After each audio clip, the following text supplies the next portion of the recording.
Alright, so today we're going over function arguments and local variables. So I'm finishing up what we did with functions.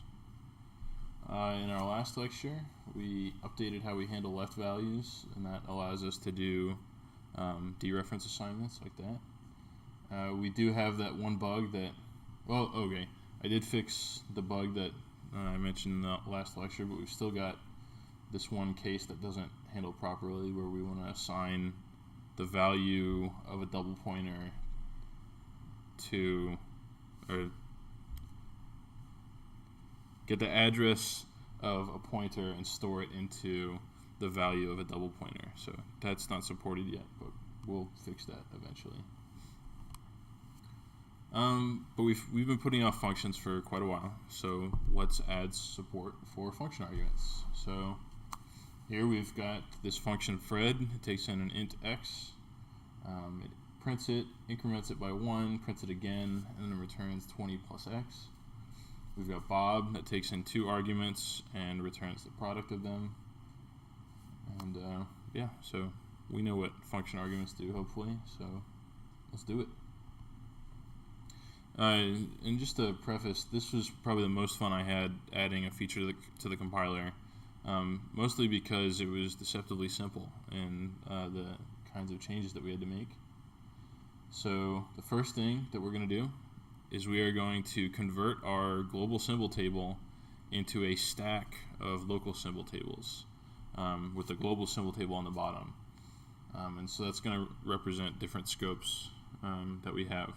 Although we are not going to do a scope for every sub-block. So if statements won't have their own scope yet. Eventually they will, but not yet.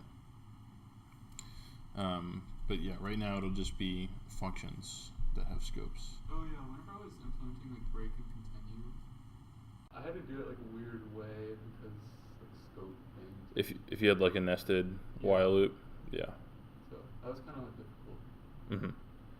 Hopefully, well, I don't know if this update would help with that. Well, I got it working, but it's just messy. Like I have like a. It is a little funky. Yeah. Yeah. It's funky. Yeah. So next we need to differentiate somehow between our local and global variables.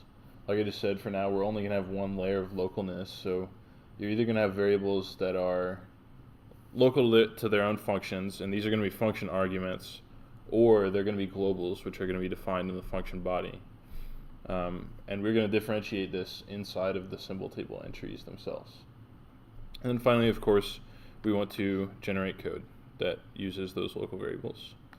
And the reason that we're doing, we could implement function arguments weirdly without doing local variable stuff, but we might as well do both because function arguments are local variables. They should be. If they weren't, we wouldn't need them. We would just have a bunch of globals everywhere, but that's not what we want. So let's look at the global symbol table. So we're still going to use all the code that we wrote, but all we're doing now is just making a stack out of a bunch of them. And so this is not the best example, but it fits in one slide. So the reason it's not the best example is because, like I just said, we're not supporting scopes for blocks yet. Eventually we will, but so we've got these this C code right here. We've got int x, we've got a char pointer y, and we've got a long z. All of those variables should be in different scopes. If you are in the first if statement, the argc equals 3, but you're not in the second if statement, you should not be able to access z. That's just a convention that we have become used to. Python doesn't do it that way. Python will let you access z after you've exited that nested if statement. But most imperative languages don't do that, so we're not going to do that. If we added a function outside of main, so we had some helper function, its variables should be in a different scope than main. Scoping, again, just prevents the internals of one block from messing with the internals of another. However, we still want to be able to access x from the inside of the other two statements, and we want to be able to access x and y from the inside of the second if statement, right? So just be careful with how you implement things. So we're going to make a symbol table stack. The symbol table stack it's a stack, so it's got push and pop and peek operations. It's got accessor functions similar to our symbol tables that will traverse the stack from the bottom up and look for symbol table entries in each stack. So first, if you want to use some variable x, you're going to go into the symbol table stack. You're going to ask for that symbol table entry. And it's going to start with the global symbol table. It's going to say, is x a global? No? Okay, well, let me check the function symbol table. Well, it's not in there, so it must be in this if statement that where is declared. And again, bad example because we haven't added that yet, but... Should it be the other way around, though? Because local variables take precedence over global, generally. That's implementation specific. Okay. Not all languages do that. Doesn't C do that? I'll have to check on that, but you might be. I mean, let's just check right now, because it wouldn't be hard to switch it around. Oh yeah, you. I think you are right. Local versus. And I think Java does it too, because like in constructors you have to do this dot whatever equals. Yeah. Because a lot of times you just name them the same. Scope precedence. C.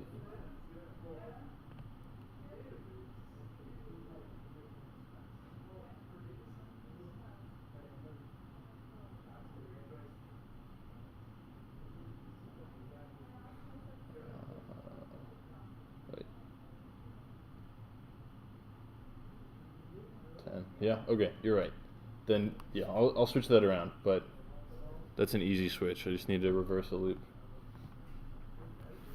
I wrote this code at 3 a.m. last night, so... yeah, so it'll traverse the stack from top down now, and that's how we'll access our entries. We are going to replace most of the accesses to global symbol table with symbol table stack accesses, except for a few things. We're going to have functions stay global. They should. We're not going to allow nested functions. I don't know. Does C have nested functions? I've never used them. Python does. Yeah. I don't think. Does the better question is, does LLVM allow it? Because that's what we need to be worried about. But we're not worrying about it now. And like I said before, we're not going to unglobal variables that are defined in function bodies yet. We will eventually, just not right now. And when we start parsing a function body, we are going to push a new symbol table onto the stack. And then after we've generated the code for it, then we're going to pop that symbol table off the stack. If we pop it after parsing but before generation is going to try and access information about the scope, and it's not going to be able to because that data doesn't exist anymore. So just be careful where you're pushing and popping. And I'll show you the code for the symbol table. I'll just open this file.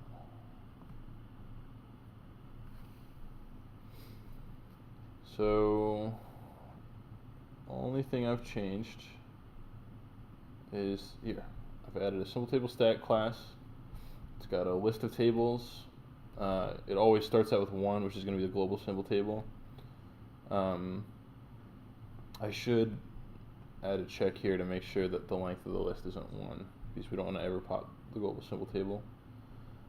We've got some helper properties that just allow us to access the global symbol table and the local symbol table, which is just the top. This is that loop that I need to reverse. I also need to reverse this one. Yeah, so that's a symbol table stack. Nothing crazy, right? And I can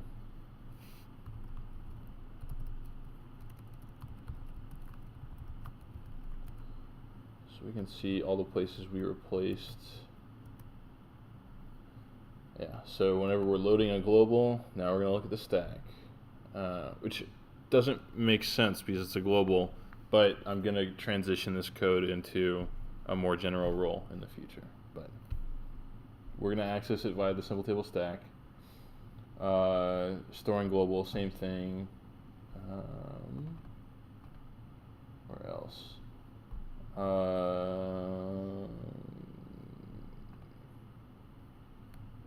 Yeah, just basically anywhere, almost anywhere we were accessing variable data, that's where we're going to replace global simple table calls. Here you can see the push before parsing and then popping after generation. So before we keep going, we should, at least look at the LLVM. LLVM is great with functions. It does so much for you. That's basically C right there, right? Like almost the exact same thing. And you can see that we've got those variables get passed in as virtual registers, which is great because we already support virtual registers. We've got LLVM values, right? There are some ramifications with how LLVM does that.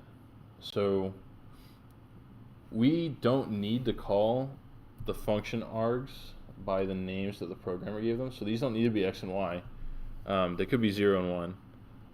I'm choosing to do it this way for readability, and I think it just makes it clearer and easier to debug. But because I want to do that, we have to do a couple things. The easy one is that we need to allow virtual registers to use strings as names. That's fine. That's no biggie. But we also need to tell our code generator that a value already exists for certain identifiers, the ones that are function arguments, and that we don't need to do any generation to load them or store them or whatever. They're just there. So that's a little bit harder. So my proposed solution is that whenever we generate a function preamble, we're going to create a list of LLVM values for every function argument. Each of those LLVM values is going to get assigned to a corresponding field in a simple table entry called latest LLVM value. Latest LLVM value is going to hold on to the latest LLVM value that variable is attached to, right? I hope that makes sense. And then basically anytime we need variable data from, let's just say, the simple table stack, we're just going to use its latest LLVM value, and then we'll assign, and that's how we're going to do stuff for those function arguments. And this is a precursor to doing real local variables in the future, because it's going to be similar. And I'll show that also. So LLVM function preamble. So didn't return anything before, now it's going to return a list of LLVM values.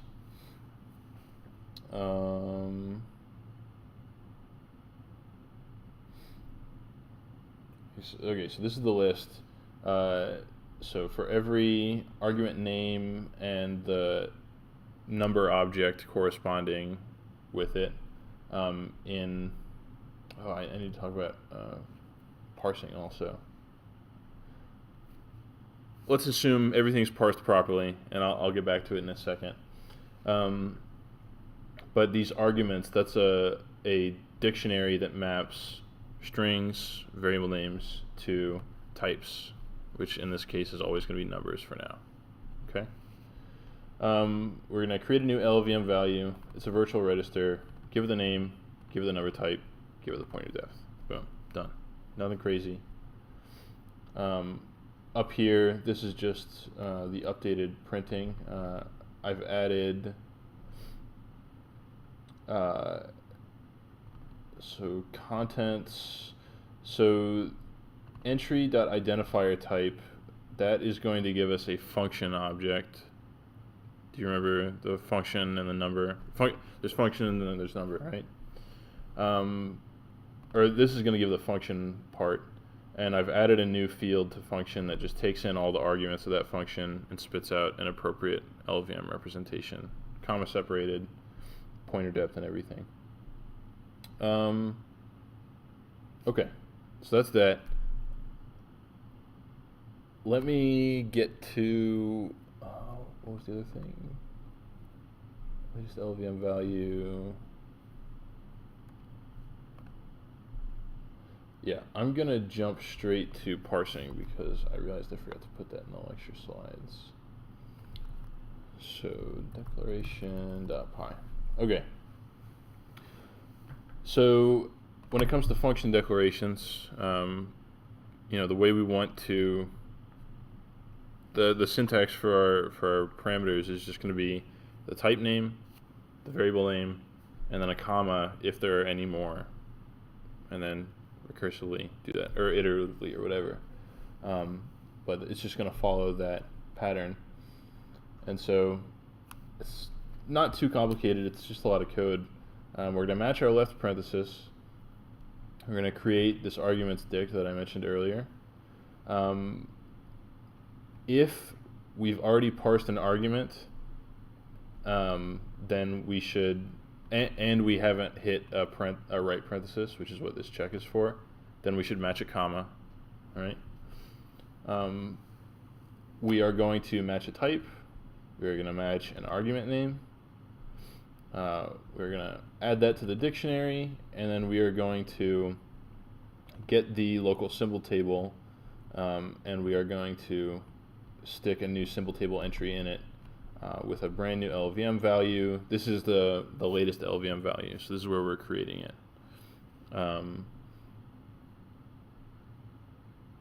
And yeah, arg name, number type, pointer depth. Nothing crazy, all right? We're good. Match a right parenthesis, and we're done.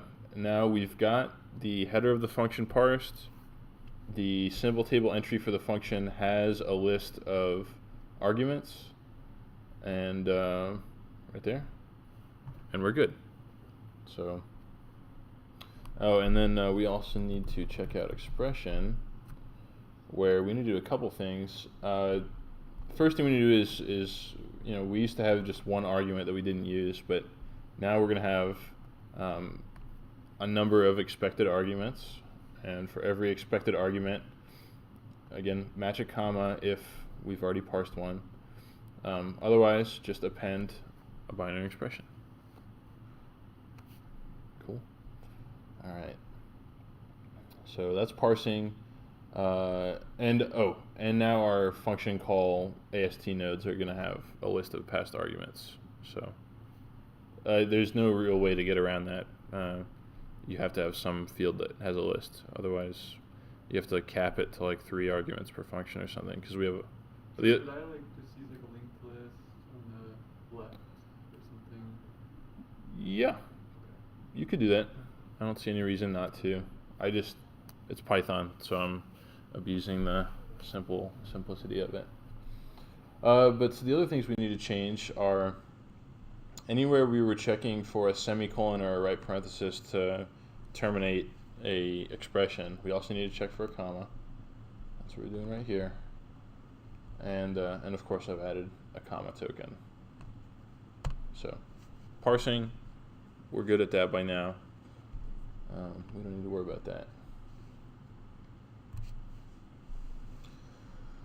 All right, so with code generation, let's check out what we did in translate.py. I should just open this tab. Line 263. All right. So if we've got an identifier AST node, what do we do before here?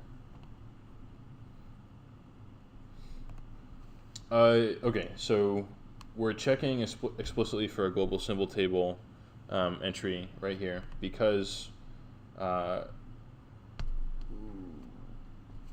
because we have our own logic for loading globals right now, right?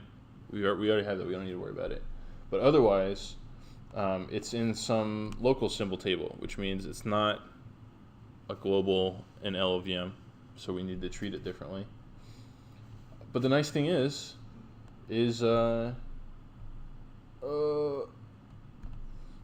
bug. I looked at this improperly. Well, no. I need to check about local variable dereferences. Actually, why don't I just do it right now? I'm pretty sure this should work. Pretty sure. I didn't test it last night. See, desktop, echo. Okay. By the way, how long does it take you on average to write code for a lecture? Usually one night. Like, as in, how long in a night do you spend on it? 3, 4, 5 hours, Okay. roughly. That's about how long I take. Sometimes longer, because, yeah, I'm like doing it, but, yeah, I don't know. It's going to take a lot longer in C for sure. Yeah. So let's make. It takes me a while. Mm-hmm. Yeah, but it's fun. Gotcha. Also, how long does it take you to make the lecture slides? Just curious. How long does it make? Those maybe like an hour usually. So actually, I haven't tried int pointers as arguments. So I don't know. Let's just do it. Let's say star x equals 5. Main. We'll have some int pointer a just for clarity. We'll say star a equals 10. Print a. We'll say Fred a. Print a. If this works, it should print 10. Oh wait, into dereference these.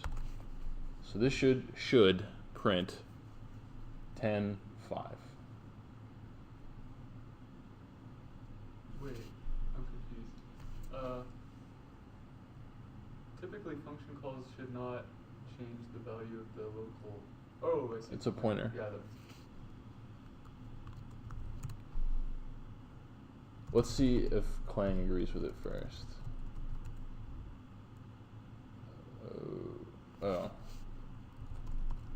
I've been hesitating to use the C thing because we still have print statements which aren't C.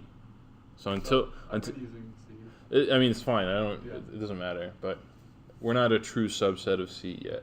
We're an intersection. So.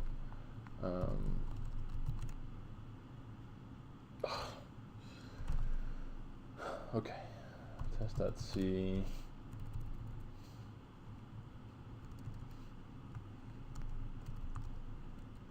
Oh, you got rid of the print statement? Well, no, this is just if Clang wants to compile it, we have to use printf. Oh.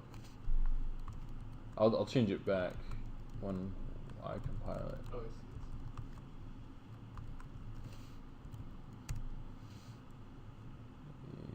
see. Yeah. Implicit printf. Oh. Dereference.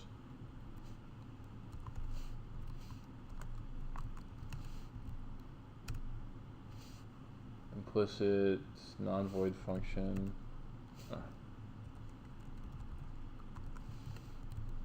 Now are you happy? Yes. Okay.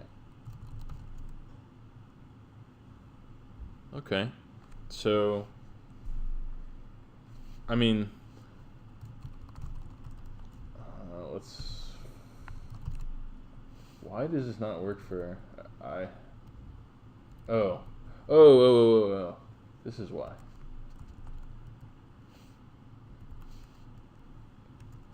I'm silly. That should work. 10.5. That's what we expected, right? Yes. Okay, so now let's pass it into echo.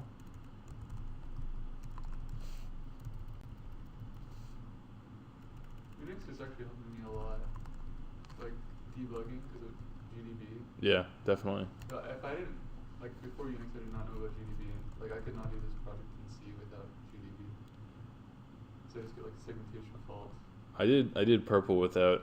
Well, purple makes much heavier use of logging, so I was just because I don't like debugging with GDB. I like print debugging because I'm lazy. I do print debugging too. I do a combination of the two, but like it's nice. Like sometimes you can just immediately see where the segmentation fault is. Yeah. So okay, our compiler doesn't fail. I'm convinced Clang will not like this. There you go. Oh. Okay, that's not the error I care about, so I'm just gonna do that.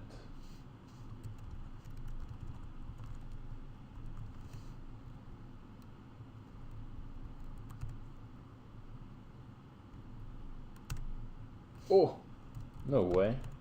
No way. Oh my gosh. Case I didn't even think about works. I love LLVM.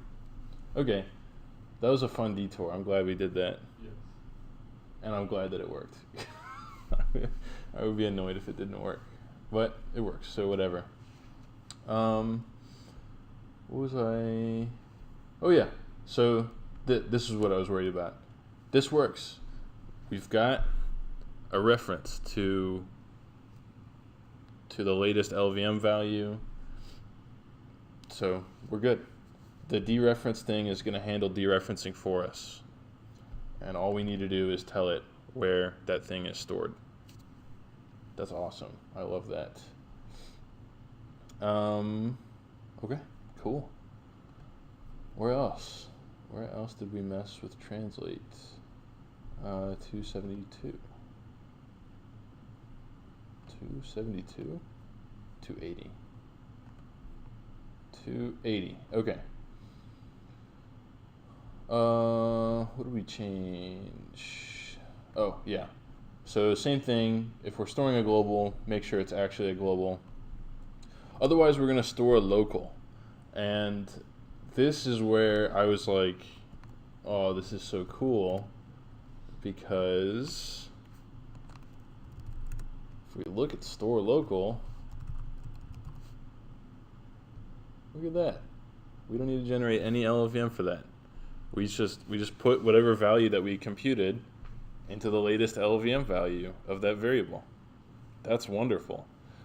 For like 20 minutes, I was looking for an LLVM instruction to copy a value from one virtual register to another, and I was like, what's the point? Why am I doing this? And so that was very, very, very pleasant surprise. I think that's it. Yeah, function call. I guess, yeah, I'll show you the updates on that. So now we actually use our arguments.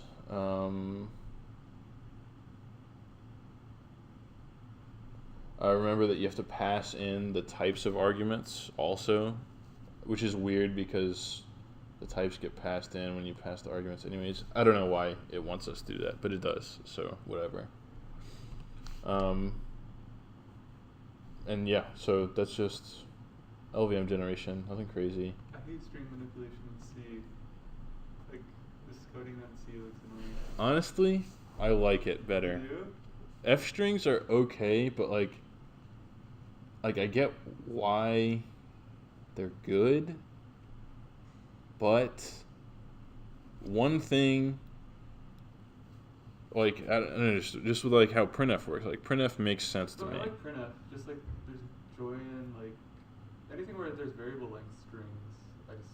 I don't know if I'm doing it wrong, but I find it difficult to work with. Are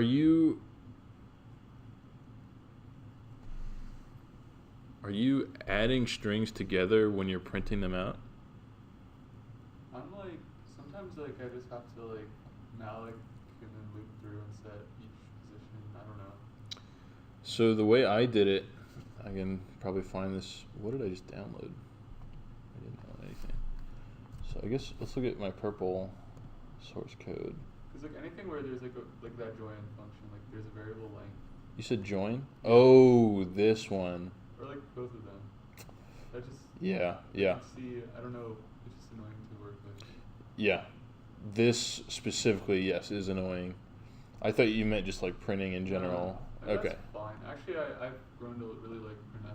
Like I used it in Java on the assignment I had, It's nice. even though I never used it in Java before. It makes a lot of sense. Are you using fprintf for printing to a Yeah. file?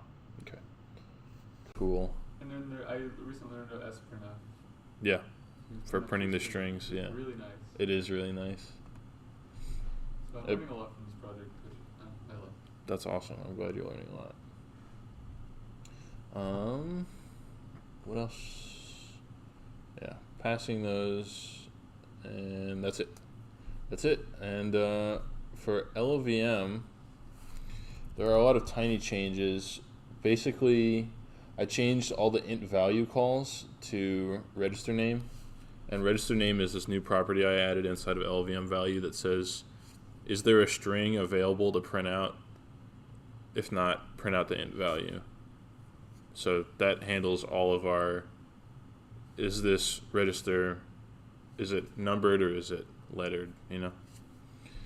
So there's a lot of those little Wait, changes. Do you still store numbers, or do you have two separate fields, or Two fields. I have a string field and a number field. can't you just do like string field and store the number as like this? String? I still have to increment the number though. Yeah. Oh, but I'm incrementing the number outside of LVM. Yeah, you could. I might do that. Just 'cause like another thing that's been annoying with C is just like I don't know, Structs and unions yeah, and initializing stuff. yeah. But there's no constructors. Well, structs do have constructors kind of. Do they? Yeah, you can initialize structs with values. Using the bracket notation. Yeah. Yeah, I do that, but you can't have like default values for variables. I don't think. The way I got around that was I had define statements. So I had like a definition for like LVM value none.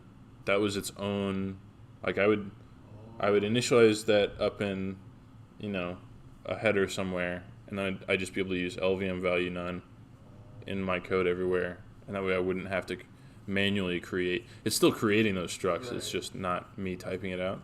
Yeah, I have a problem like right now where I change like something in a struct and then I have to go and change every single instance where I constructed it. Yeah. Oh, It's really difficult. let me show you. Yeah, because with defines, you can create constructors. Yeah. They're like meta constructors. They don't really. Let me. Just like any structural change just takes forever because I just have to like go through every single time. And I don't know exactly where I instance it either. Yeah. Because sometimes I malloc something, sometimes I use like a literal constructor. Mm. So it's like not easy to find either everywhere I did that. Is this like old purple or something? This is 5 months ago.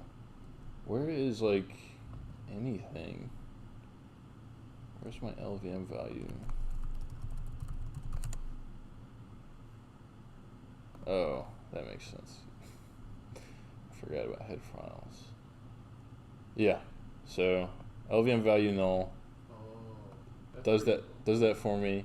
One with a constant, and so you can like those are constructors, kind of. Okay. I wish I knew about that. I feel like it's too late to go back and like change all of that. Well, it's better late than never. Maybe. Imagine your project gets bigger, Yeah. and then you have to. It's just, I would suggest doing this. I mean, yeah. that does seem much nicer to work with, and I think that would fix a lot of headache that we're Yeah. going through. Yeah. It's crazy looking at this because like we're much. Oh, that's not what I wanted. We are much farther ahead in Echo than I was here. It's just weird to think about. I just want to see all the places I used it.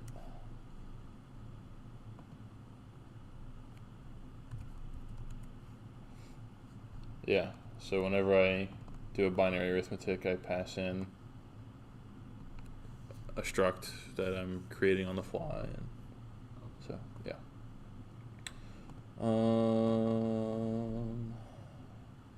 Register name, register name, register name. Yeah. I think that's everything, basically. But yeah, so did some minor updates to the code generator, replaced a bunch of global symbol table calls, generated code for passing arguments, and boom. Our example works, and we do get recursion for free. No manual recursion support whatsoever. This code works. We have one issue, and it's not an issue I'm happy about. What's wrong with this code? Think about the generated LLVM, and actually, why don't we do it on the board?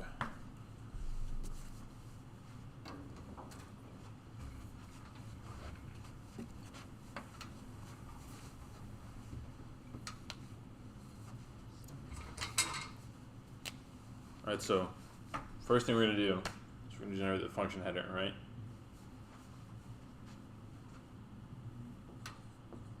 Define DSO local I32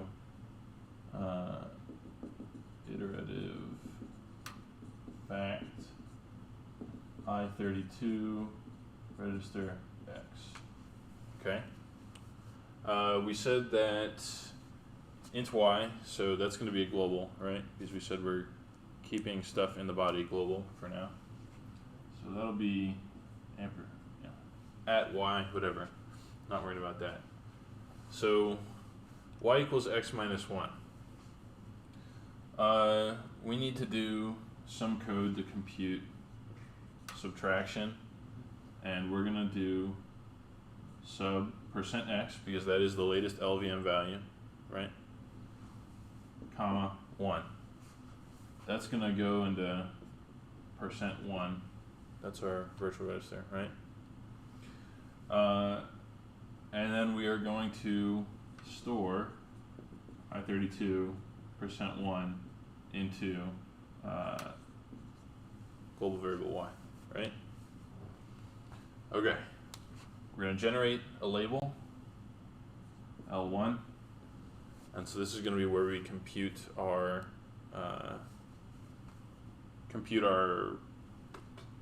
condition for the while loop, right?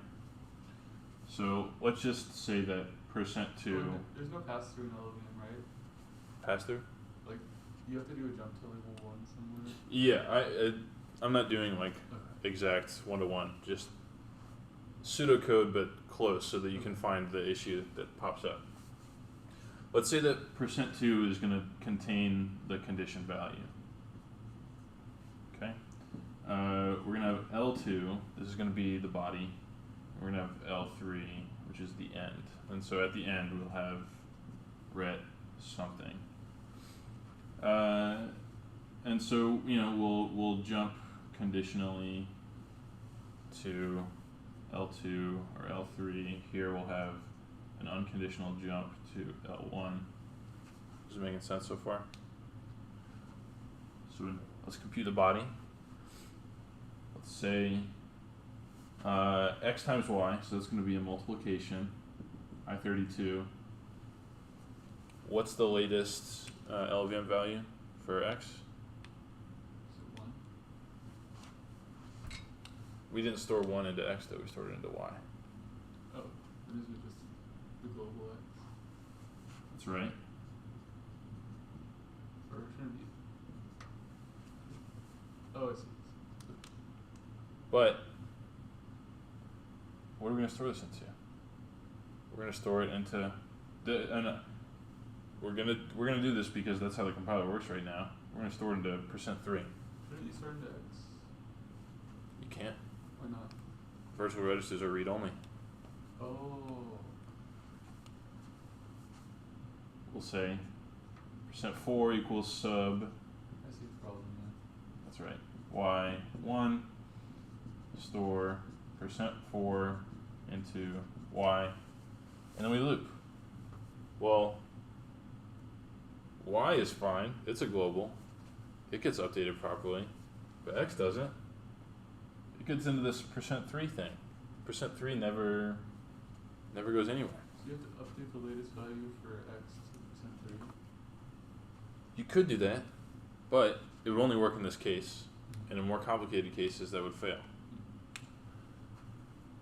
Because, I mean, on the first pass, you should be getting it from X, but on the second pass, you should be getting it from 3. But you only generate the code one time. Oh, oh yeah. So you just gotta make sure you're, compile time versus runtime. Yeah. It's weird to confuse them, right? Cool, yeah. It's funny. The way that LVM does this, and here, hold on. That's the actual code that gets generated. So yeah, I got some of the register names wrong, but you get the idea. The way that LVM does this is that up here,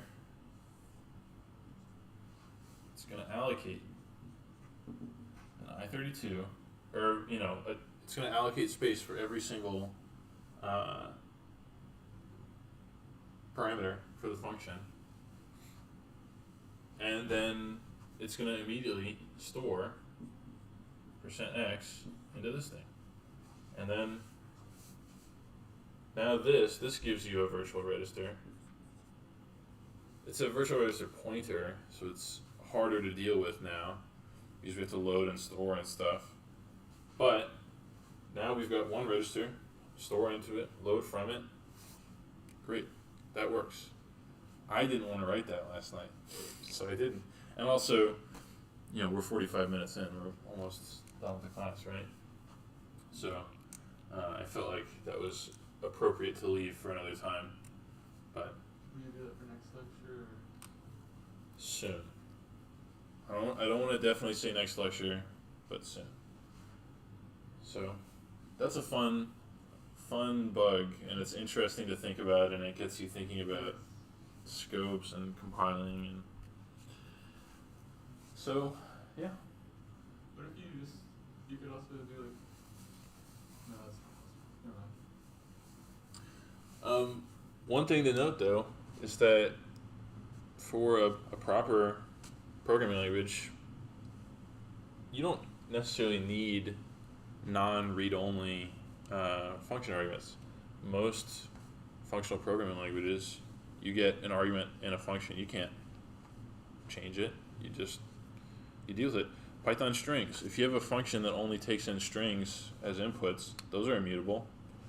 So that's kind of the same as we've got right here. So who's to say? And the other thing, I mean, this defeats the purpose, but if you've got int Fred takes in an int x, if you just do int y equals, or int y, etc. equals %x, you don't have this bug, and you just use y as x, right? And then our global code takes over, and assuming this is the first thing we do, and we don't touch x before it, we're not going to have any issues, and then we're going to be completely fine. So that's just interesting. That's how it goes. But that's the end of the lecture. There's no optional homework this week. I'm going to rework the schedule for the rest of the semester and mix in some more optional homeworks. And will you submit the bug write-up? Yes, I will post that. It's going to be like 5 sentences or something, but I just like to know it before I start working on that lecture. makes sense. But cool. Well, thanks for coming. Thanks for watching, everyone. I don't know. You can't see the board at all. Let me.